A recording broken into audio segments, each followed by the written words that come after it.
Hello guys, welcome back to the channel. Hope you are doing well and fine.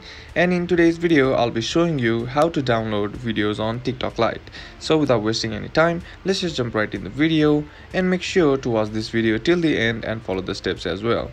Now, in order to download videos on TikTok Lite, what you need to do is open up your TikTok Lite application in your phone, right?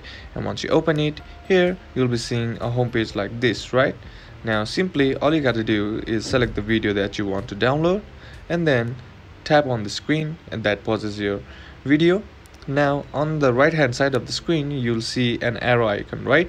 And that is your share icon. Simply just tap on it, and once you tap on it, here you'll have an options such as this, right? And now at the bottom of the screen you'll see an option that says save video. Right now all you gotta do is tap on save video, and then once you tap on it, all you gotta do is allow permissions to the TikTok Lite app, and then your video will be downloaded. And that's basically how we do it. And that's it for today's video guys. Hope this video was useful to you.